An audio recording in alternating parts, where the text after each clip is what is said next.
بسم الله الرحمن الرحيم الحمد لله رب العالمين اللهم صل وسلم على نبينا محمد وعلى آله وصحبه أجمعين. Salam alaikum wa rahmatullahi wa barakatuh. On continue l'explication du livre Kitab al-Tawhid de l'imam Muhammad ibn Abd al-Wahhab rahimahullah ta'ala. On s'était arrêté sur le chapitre 15 lorsque le cheikh a dit, chapitre 15, sa parole Azza wa Jal, quand ensuite la frayeur se sera éloignée de leur cœur, ils diront, qu'a dit votre Seigneur? Ils répondront, la vérité. C'est lui le très haut, le grand. حتى إذا فزع عن قلوبهم قالوا ماذا قال ربكم قالوا الحق وهو العلي الكبير. Dans ce chapitre, le cheikh va évoquer, alaykoum salam wa rahmatullahi wa barakatuh. Dans ce chapitre, le cheikh va continuer à évoquer des preuves prouvant la nullité du polythéisme et du fait d'adorer autre qu'Allah Azza wa Jal.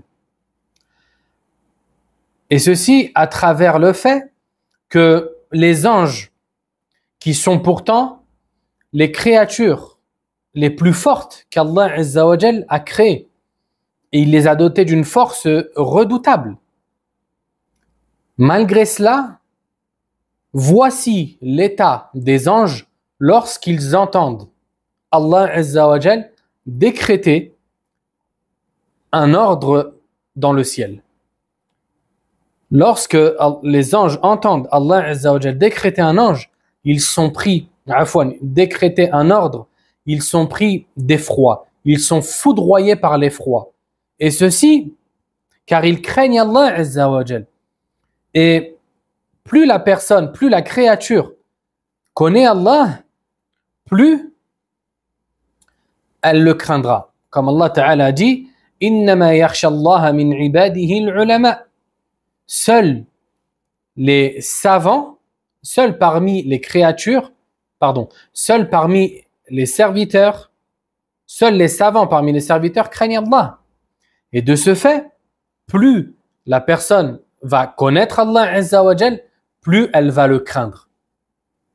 C'est pour ça que dans l'explication de l'khashia, parce qu'Allah Azza wa Jal dans ce verset n'a pas dit innama yakhafu, d'accord, a certes peur, non. Ici Allah Azza wa Jal a utilisé le verbe innama yakhsha, et al-khashia a été expliqué comme étant la peur qui est mêlée de la connaissance. À partir du moment où tu connais et que tu as peur, on va parler de khashia et non plus de khawf. C'est ça la différence entre al-khawf, la peur, et al-khashia, la crainte. La crainte, c'est lorsqu'il y a connaissance. Taïb. Et ici, Allah Azza wa Jal, dans le verset avec lequel, ou par lequel l'auteur a intitulé ce chapitre, Allah Ta'ala nous narre l'état et la situation dans laquelle se trouvent les anges lorsqu'ils entendent Allah Azza wa Jal décréter un ordre dans les cieux. Ils sont frappés d'effroi. Ils craignent Allah Azza wa Jal. Taïb.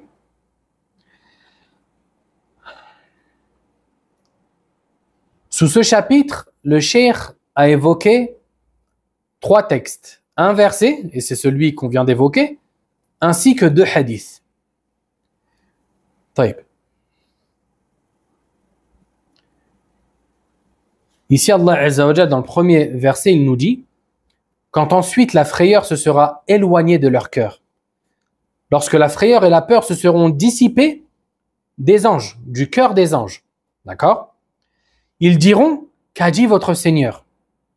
Et cette interrogation provient des anges, d'accord, présents dans chaque ciel, et est adressée aux anges qui sont au-dessus d'eux dans les cieux. Car Allah Azza wa Jal a créé les cieux et y a placé des habitants qui ne sont autres que les anges. Et les anges ont plusieurs fonctions et ils ont plusieurs rangs. Ils ne sont pas tous pareils. On a ce qu'on appelle al-mala'ul a'la, l'assemblée, la noble assemblée, et ce sont les anges prestigieux qui se trouvent auprès d'Allah Azza wa Jal. On a aussi hamalatul arsh, les porteurs du trône, qui eux ont pour fonction de porter le trône d'Allah Azza wa Jal. Et ils sont au nombre de 8, comme Allah Azza wa Jal nous l'a cité dans Surat Al-Haqqa. Ensuite, on a Jibril alayhi salam, Gabriel, qui lui est le chef des anges et dont la fonction est de transmettre la révélation d'Allah Azza wa Jal aux prophètes ainsi qu'aux autres créatures à qui Allah Azza wa Jal a décidé qu'il allait révéler certaines choses. Comme par exemple, lorsque Allah Azza wa Jal a décidé de créer Isa alayhi salam, Jésus, il a envoyé Jibril alayhi salam, Gabriel, afin qu'il aille voir Marie, la noble mère de Isa alayhi salam, afin qu'il lui souffle dans la manche. Et le récit est connu. Ainsi, Allah Azza wa Jal envoie Gabriel afin de s'occuper de la révélation.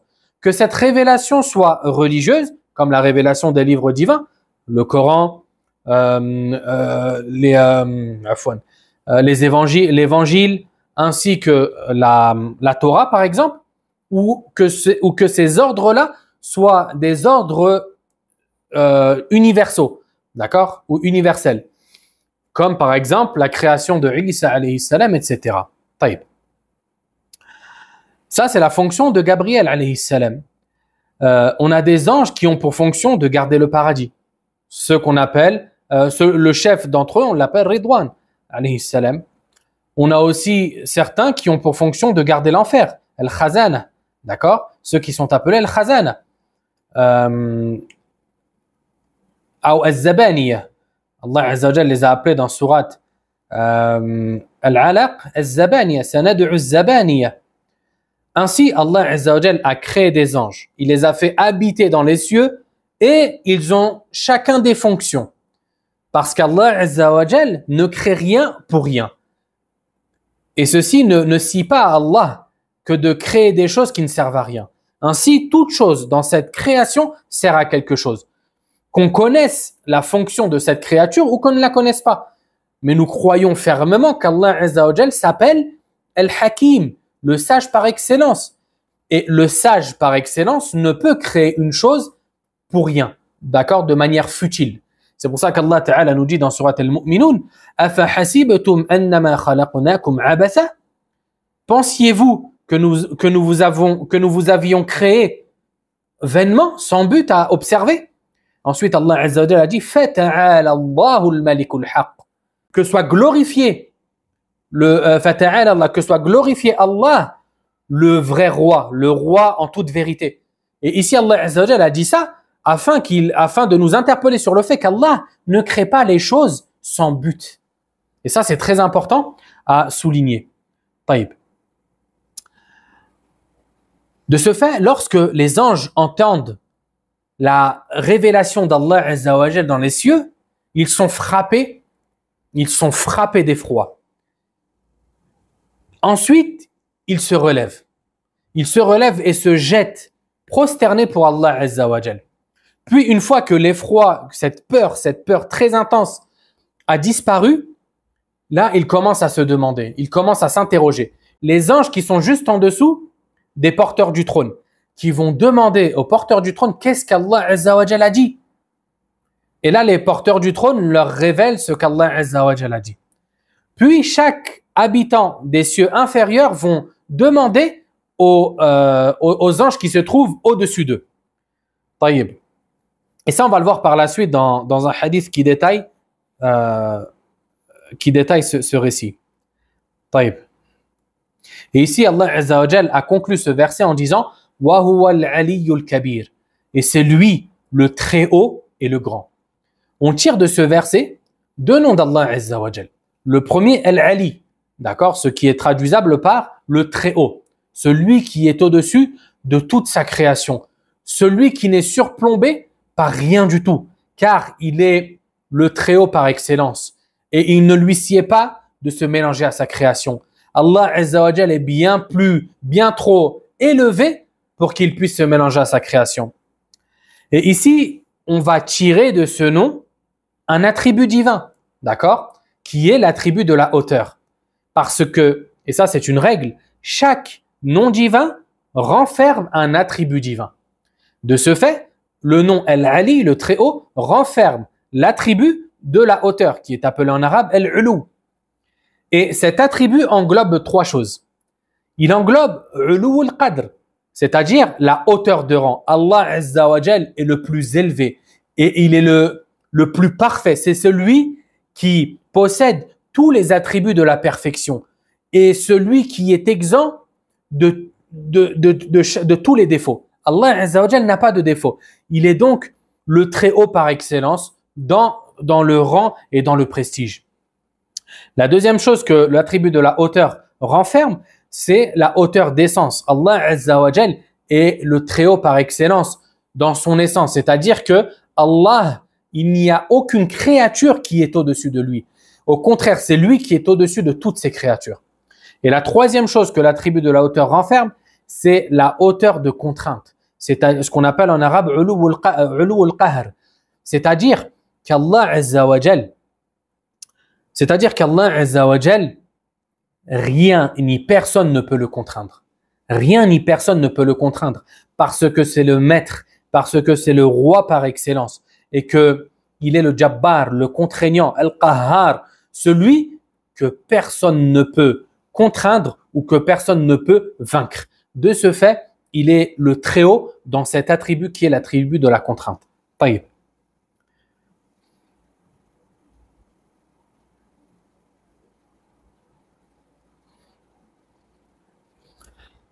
Une fois qu'on a compris cela, on a compris que les anges craignent Allah Azza wa Jal d'une manière très profonde, au point que lorsqu'ils entendent la révélation, ils sont frappés d'effroi et qu'ils sont foudroyés. On comprend la nullité de ceux qui ont adoré les anges. Et c'est pour cela que le cheikh a évoqué ce chapitre ici, afin de mettre en évidence le fait que voilà quelle est la situation des anges lorsqu'ils entendent la révélation divine. Ainsi, à partir du moment où on comprend que les anges craignent Allah Azza wa Jal, qu'ils ont peur de lui, comment donc adorerions-nous les anges? Oh, vous les polythéistes, pourquoi adorez-vous les anges alors que ces derniers craignent Allah Azza wa Jal de cette manière? C'est ici que le shir veut en arriver. On tire aussi de ce verset le fait que les anges, ce sont des créatures qui parlent. D'accord? Parce que dans ce verset, ils ont discuté entre eux. On tire aussi de ce verset le fait que ce sont des êtres dotés de raison. Parce qu'une personne qui peut dialoguer avec autrui et qui peut échanger, c'est une personne qui est douée de raison. On en tire aussi, ou d'un autre verset plutôt, le fait que Allah Azza wa Jal les a dotés d'elles. D'accord? Ce sont des créatures qu'Allah Azza wa Jal a pourvues d'elles. Allah Ta'ala nous dit dans surat Fatir, Alhamdulillahi fatir as-samawati wal ard, ja'il al-malaikati rusulan uli ajnihatin mathna wa thulatha wa ruba' yazidu fil khalqi ma yasha. Allah Azza wa Jal nous dit louange à Allah, créateur des cieux et de la terre, celui qui a fait des anges des messagers pourvus d'elles, 2, 3 ou 4, et Allah Azza wa Jal, et Allah ajoute à sa création ce qu'il veut. Ainsi, les anges, ce sont des êtres à qui Allah Azza wa Jal a octroyé des ailes. Et le prophète sallallahu alayhi wa sallam, une fois, il a vu Gabriel alayhi salam sous sa forme angélique, sa vraie forme, et il l'a vu avec 600 ailes, au point que le prophète sallallahu alayhi wa sallam a dit que lorsqu'il l'a vu, Jibril alayhi salam a couvert tout l'horizon. Il ne voyait plus rien si ce n'est lui. Et ça prouve que Gabriel alayhi salam, c'est un ange, c'est une créature énorme, immense, d'accord, dotée d'une force très puissante. Mais malgré cela, malgré toute cette force, d'accord, il craint Allah, il a peur d'Allah et il se soumet à Allah. Allah Ta'ala nous dit dans le Coran, en parlant des anges, La ya'souna Allah ma amarahum wa yaf'aluna ma yu'barun. Ils ne désobéissent pas à Allah dans ce qu'il leur a ordonné et ils accomplissent ce qui leur est commandé.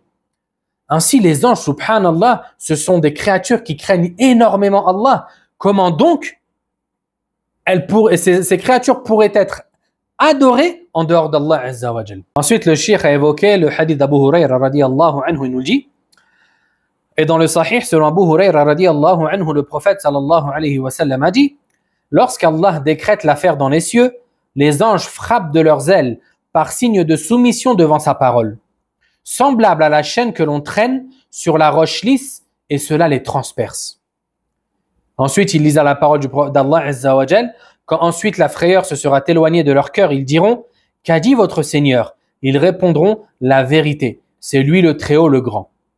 Ensuite, le prophète sallallahu alayhi wa sallam a dit: l'entend alors l'écouteur clandestin.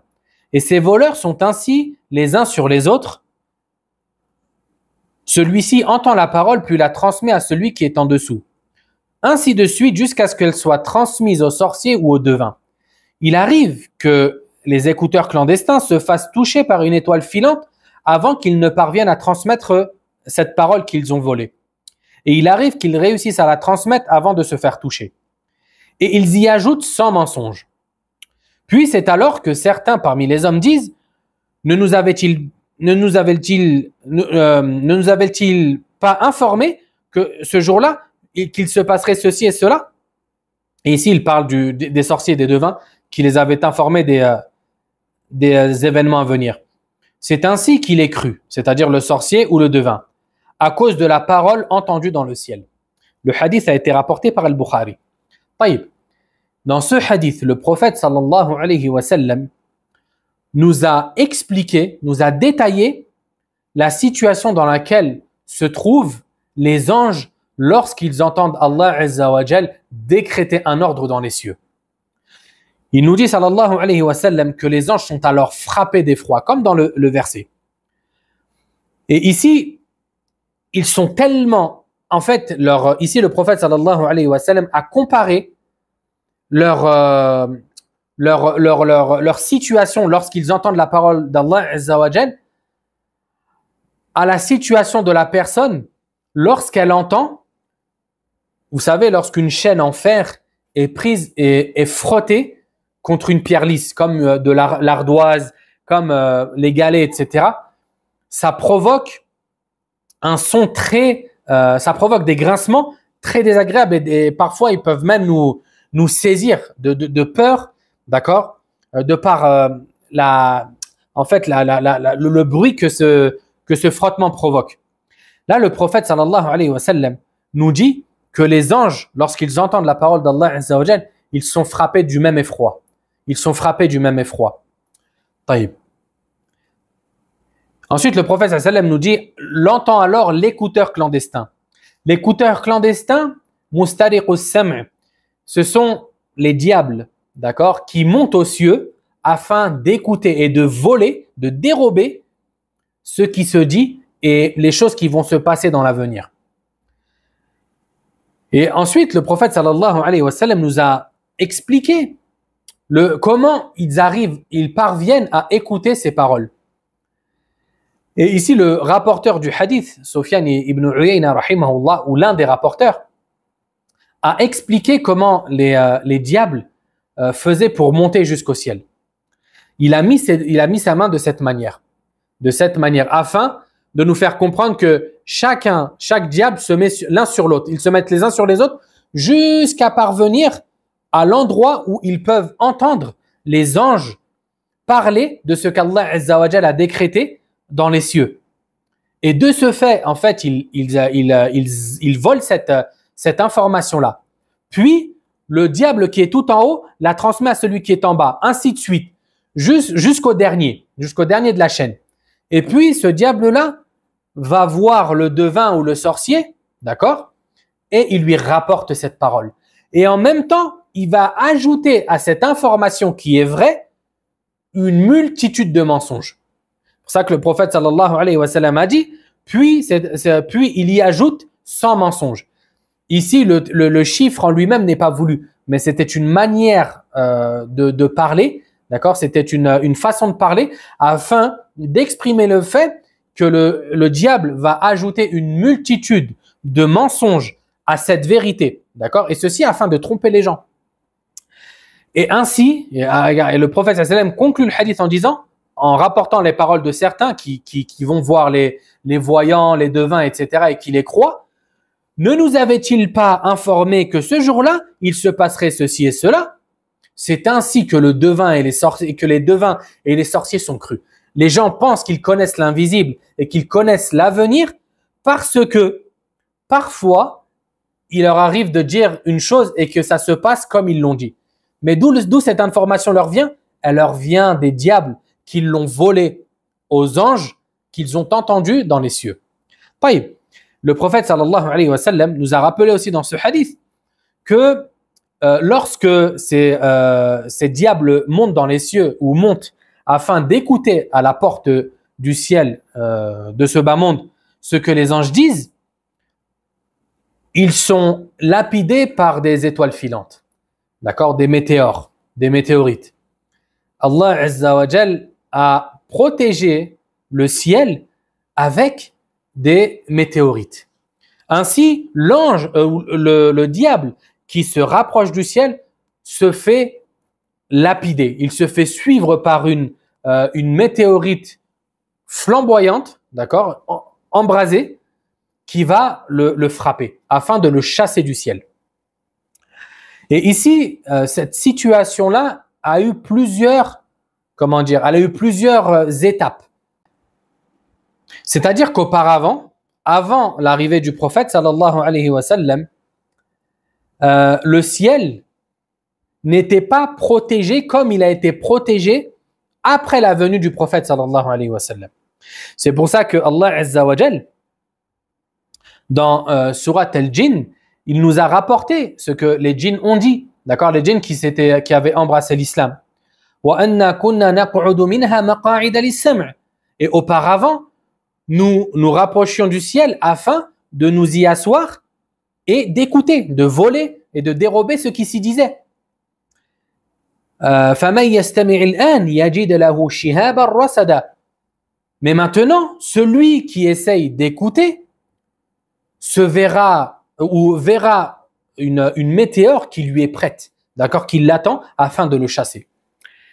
Et ça, c'était avant l'avènement du prophète sallallahu alayhi wa sallam. D'accord, le ciel était protégé, mais pas comme après la venue du prophète sallallahu alayhi wa sallam. Après la venue du prophète sallallahu alayhi wa sallam, le ciel a été protégé encore d'une manière encore plus importante.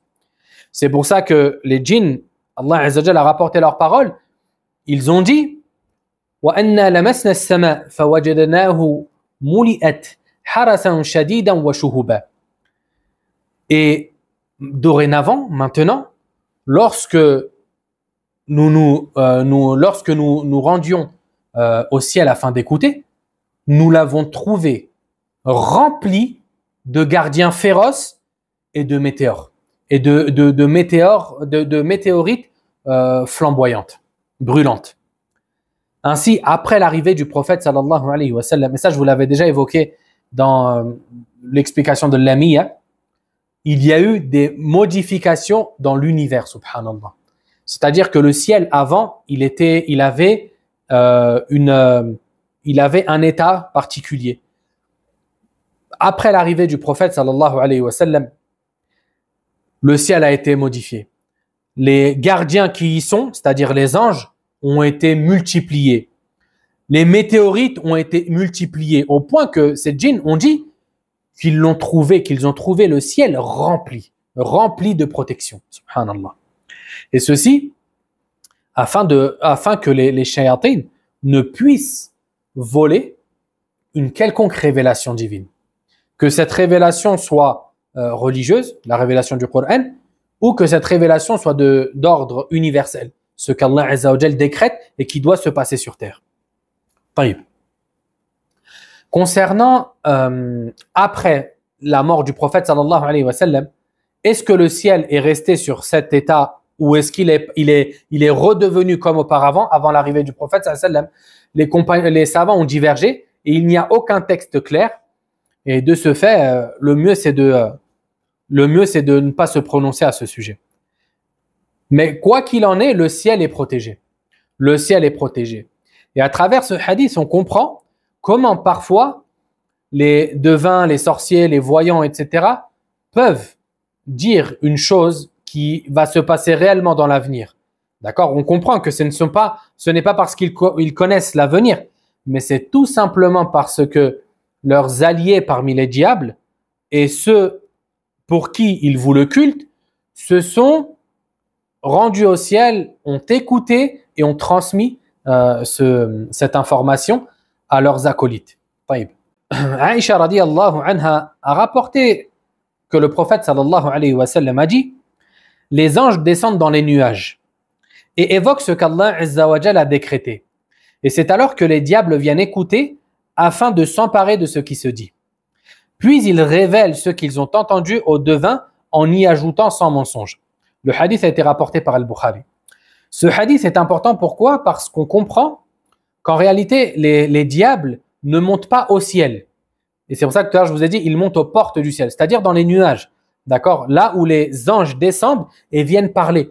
Ils viennent discuter entre eux de ce qu'Allah Azza wa Jalla a décrété et qui va se passer sur terre. Et c'est là que les diables entendent et volent ces informations. Taïb. Aussi concernant les étoiles filantes. Allah Azza wa Jalla a évoqué dans le Coran que parmi les fonctions qu'il a octroyées ou qu'il a données aux étoiles, il y a le fait que ce soit des projectiles contre les diables qui viennent écouter. Mais cela ne veut pas dire que toutes les étoiles ont cette fonction-là. Non.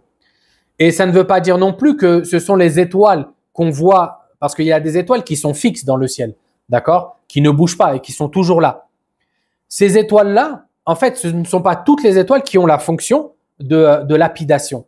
Certaines sont là, comme Allah Azza wa Jalla dit, afin d'embellir le ciel. D'autres sont là afin d'être une guidée pour les gens, comme Allah Azza wa Jalla dit. Et d'autres ont pour fonction d'être une punition et un châtiment pour les shayatin. Taïb.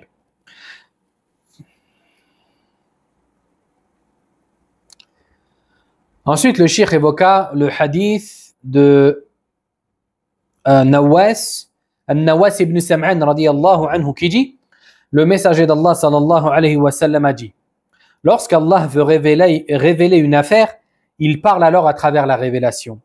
Les cieux sont alors frappés d'un tremblement par peur d'Allah Azza wa Jal. Et lorsque les habitants des cieux l'entendent, ils sont foudroyés et se jettent prosternés pour Allah.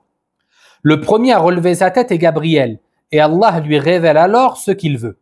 Puis Gabriel passe parmi les anges, et à chaque fois qu'il traverse un ciel, les anges l'interrogent: ô Gabriel, qu'a dit notre Seigneur? Il répond alors: il a dit la vérité, il est le Très-Haut, le Grand. Ils répètent alors tous ce que Gabriel a dit. Puis Gabriel se charge de la révélation comme Allah l'en a ordonné. Le hadith a été rapporté par Ibn Abi Hatim et d'autres, et il a été jugé faible. Taïb, ce hadith reprend le hadith précédent. Sauf qu'il y a certains ajouts, comme le fait que Gabriel alayhi salam, c'est le premier qui se relève, et que c'est lui qui est chargé de la révélation, etc.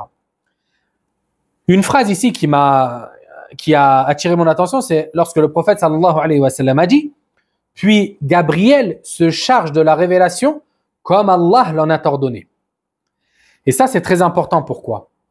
Parce qu'on comprend à travers ce hadith, cette phrase, que les anges ne désobéissent pas à Allah et que les anges, Allah les a créés afin qu'ils obéissent. Il n'y a pas d'ange qui désobéit à Allah. Ça n'existe pas. Parce que Allah Azza wa Jal ne les a pas créés avec en fait les passions et les penchants qui feraient qu'ils désobéiraient à Allah. Ainsi, tout ce que Allah Azza wa Jal leur ordonne, ils l'accomplissent comme il leur a été ordonné.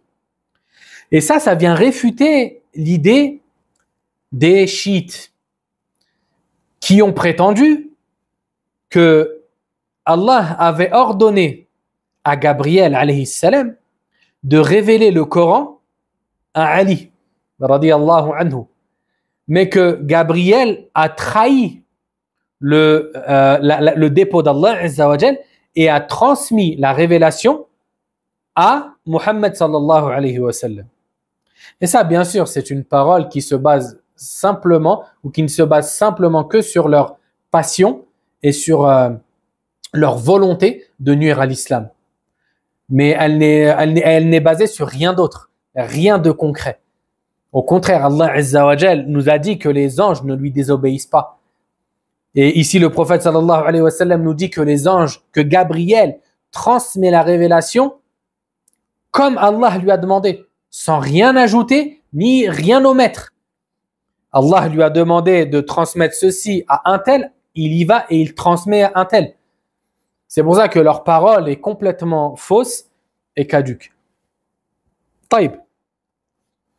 On a aussi les chrétiens, et ça c'est un terme qu'on retrouve chez eux, qui prétendent parfois que Iblis, Satan, c'est un ange déchu, comme ils disent. C'est-à-dire que c'était un ange, mais qu'il a désobéi à Allah, et de ce fait, il a été transformé en démon, puis jeté sur terre. Et ceci est complètement faux. Ceci est complètement faux, car Iblis, à la base, c'est un djinn. D'accord? Et Allah Azza wa Jal nous l'a rappelé dans Surat Al-Kahf, lorsqu'il dit « Wa kana min al-jinn, fa fasaqa an amri rabbi » et il faisait partie des djinns, puis il a désobéi à l'ordre de son Seigneur. Iblis, à la base, Satan, c'était un djinn, adorateur d'Allah Azza wa Jal. Il adorait Allah Azza wa Jal, c'était un grand dévot. Il vouait le culte exclusivement à Allah. Et de ce fait, Allah l'a élevé dans les cieux. Et certains, il me semble que c'était Ibn Abbas, radiyallahu anhu, a même affirmé que c'était le chef du ciel le plus bas, d'accord, de notre ciel à nous. C'était lui le chef, et c'est-à-dire qu'il était même le chef des anges. Mais lorsque Allah Azza wa Jal a décidé de créer Adam alayhi salam, Iblis a été pris de jalousie. Pris de jalousie. Et cette jalousie l'a poussé à s'enorgueillir, à penser qu'il était meilleur que les autres, meilleur que Adam.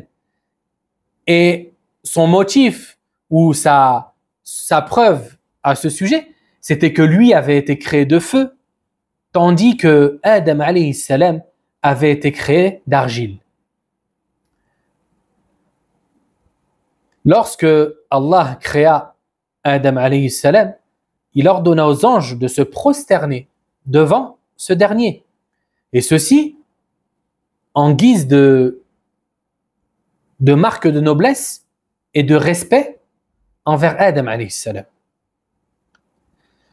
Mais c'est là alors que cet orgueil que renfermait le cœur d'Iblis et ce désir d'être le meilleur a pris le pas sur lui. Et il a désobéi à Allah. Et ça nous prouve encore une fois que ce n'était pas un ange. Parce que dans le Coran, Allah Azza wa Jalla a dit فَسَجَدَ الْمَلَائِكَةُ كُلُّهُمْ أَجْمَعُونَ. Et les anges se sont alors prosternés, se sont alors tous prosternés. Et ici, cette formule en arabe a une connotation où nous permet d'affirmer que tous les anges, sans exception, se sont prosternés. Et Iblis, lui, ne s'est pas prosterné. Cela prouve qu'il ne faisait pas partie des anges. Il était à leur degré, mais ce n'était pas un ange, c'était un démon. Et là, il a osé parler à Allah Azza wa Jal de la manière qu'Allah nous a conté dans le Coran. Ana khayrun minhu, khalaqtani min nar wa khalaqtahu min tin. Je suis certes meilleur que lui. Tu m'as créé de feu, tandis que tu l'as créé d'argile. Comment donc je me prosternerai pour lui? Et ici, il a désobéi à l'ordre d'Allah subhanahu wa ta'ala. Or qu'Allah l'avait honoré, or qu'Allah Azza wa Jal lui avait accordé un rang qu'à la base il ne méritait pas. Mais tout cela s'est passé par décret d'Allah et par sagesse de sa part subhanahu wa ta'ala. Et si on veut continuer un peu sur l'histoire de Iblis, après, à la suite de cet événement, Allah l'a chassé des cieux. Il lui a dit, descends, tu es certes maudit à partir de maintenant. Et là, Iblis lui a demandé, il lui a dit, laisse-moi un délai jusqu'à jusqu'à la fin des temps. Allah lui a accordé ce délai. Et regardez, subhanallah, le vice d'Iblis. À partir du moment où Allah lui a accordé ce délai, qu'est-ce qu'il a fait? Il s'est encore rebellé davantage. Il a commencé à parler à Allah d'une manière extrêmement grossière et d'une manière qu'il n'incombe vraiment à personne d'employer avec Allah. Et pourquoi Iblis a agi de cette manière? Car il savait qu'Allah lui avait accordé un délai et que Allah, lorsqu'il décrète quelque chose, il ne revient pas sur sa parole. Subhanallah. Et il a pris l'engagement, Iblis a pris l'engagement que d'égarer les enfants d'Adam. Son but sur la terre aujourd'hui, c'est celui-là. C'est d'égarer et d'emmener le plus de gens avec lui en enfer. Parce qu'il ne veut pas être tout seul en enfer. Il ne veut pas se faire châtier tout seul. De ce fait, il veut emmener avec lui le plus de gens possible.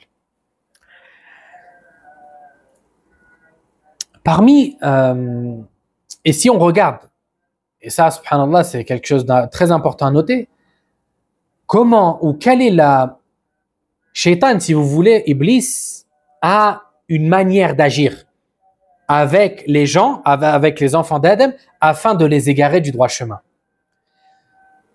Et si on regarde la manière qu'il a employée à égarer Adam alayhi salam et Hawa alayhi salam, la manière était étonnante. Il leur a dit: ما نهاكما ربكما عن هذه الشجرة إلا أن تكونا ملكين أو تكونا من الخالدين. Ce qui veut dire, il s'est adressé à eux et il leur a dit: votre Seigneur ne vous a empêché de manger de cet arbre que parce que si vous mangez de cet arbre-là, vous serez alors des anges ou vous serez parmi les éternels. Vous ne connaîtrez pas la mort. Et ici, subhanallah, on comprend que Iblis, comment il a voulu les faire glisser en leur chuchotant et en leur insufflant le fait qu'Allah a voulu les priver d'un bienfait. D'accord? Que de manger de cet arbre parce que vous n'êtes pas des anges, vous n'êtes pas assez nobles pour manger de cet arbre-là. Ou parce que Allah ne veut pas que vous soyez éternels. Il a voulu que Adam alayhi salam et Hawa aient une mauvaise opinion d'Allah. Et ça, subhanallah, c'est quelque chose qu'on retrouve énormément dans notre vie. Des fois, on a des wes-wes et qui veulent nous faire croire que Allah Azza wa Jal ne veut pas notre bien. Qu'Allah Ta'ala nous a privés de quelque chose. Or que c'est tout l'inverse. Et c'est pour cela que après qu'ils ont mangé de cet arbre-là, qu'est-ce qu'Allah Azza wa Jal leur a dit? وَنَادَاهُمَا رَبُّهُمَا أَلَمْ أَنْهَكُمَا عَنْ تِلْكُمَا الشَّجَرَةِ وَأَقُلْ لَكُمَا إِنَّ الشَّيْطَانَ لَكُمَا عَدُوٌّ مُبِينٌ. Allah Azza wa Jal les interpella. Il interpella Adam ainsi que Hawa en leur disant: ne vous ai-je pas dit de ne pas manger de cet arbre? Et ne vous ai-je pas dit que Shaitan, Satan, est pour vous un ennemi déclaré? Subhanallah. Allah ici il nous dit: je vous avais prévenu, je vous avais dit de ne pas manger de cet arbre-là, car cela serait néfaste pour vous.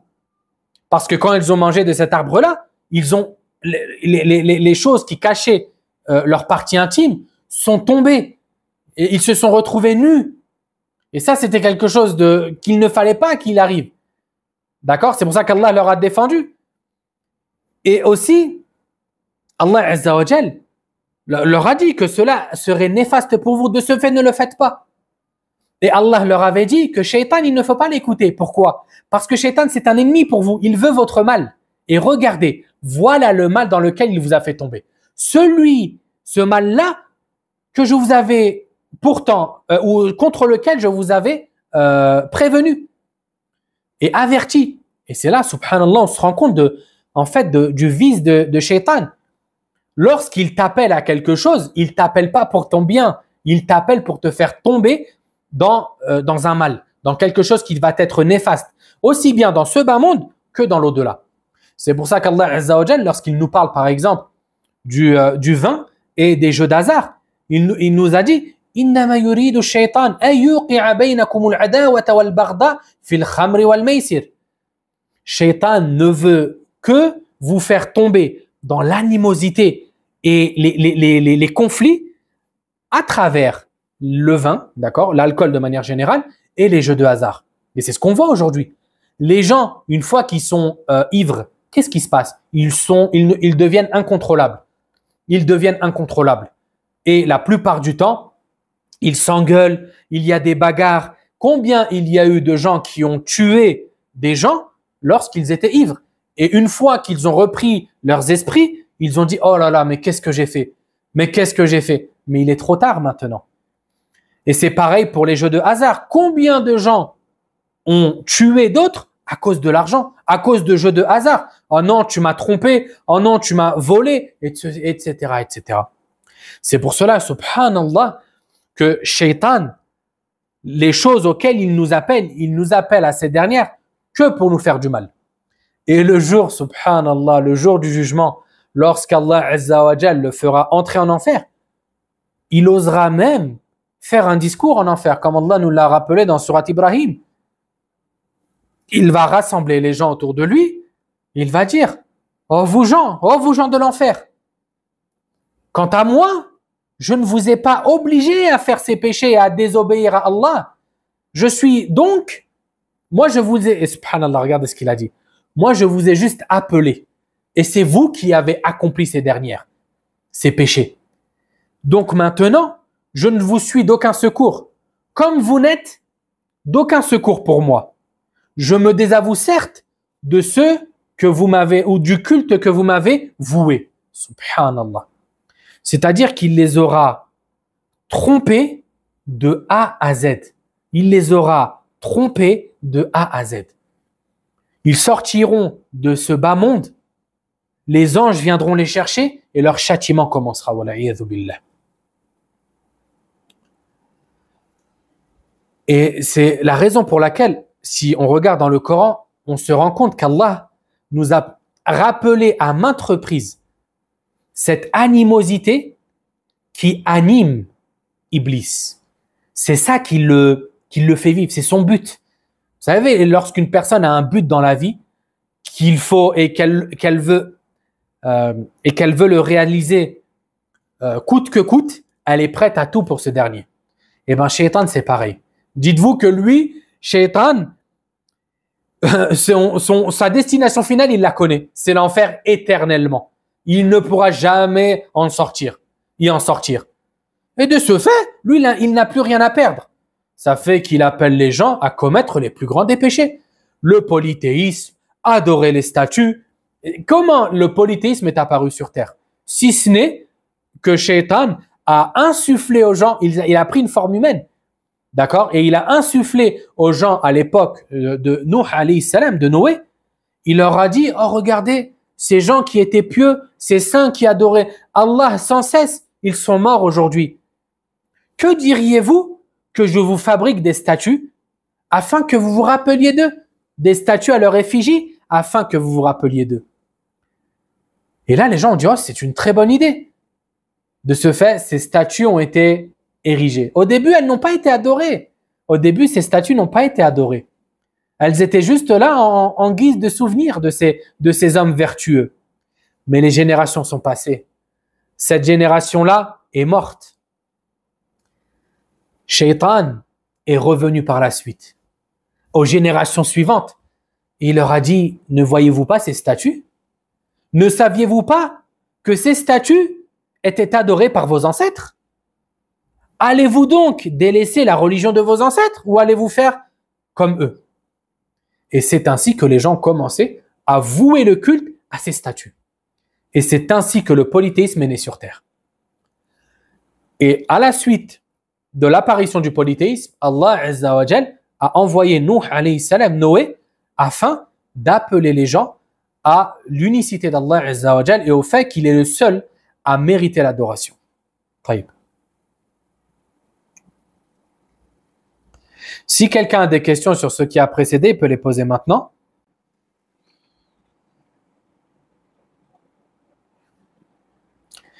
Taïb.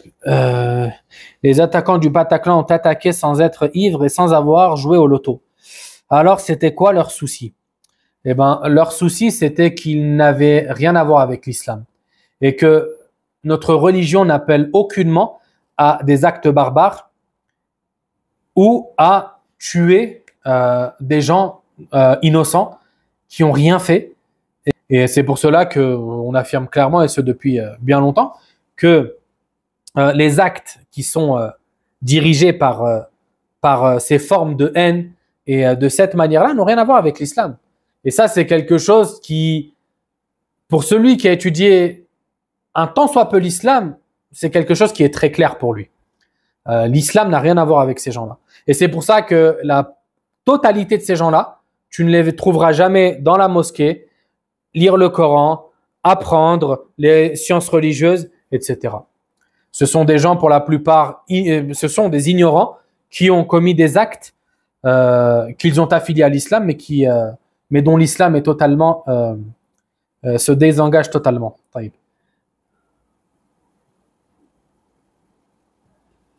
Taïb, s'il n'y a pas d'autres questions, je vous dis à la semaine prochaine, Inch'Allah. Subhanak Allahumma bihamdik, ashhadu an la ilaha illa ant, astaghfiruka wa atubu ilayk.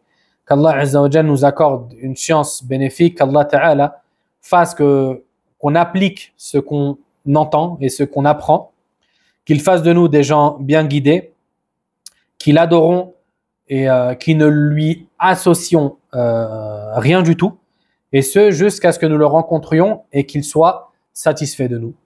Je vous dis à la semaine prochaine, Inch'Allah. Salam alaikum wa rahmatullahi wa barakatuh.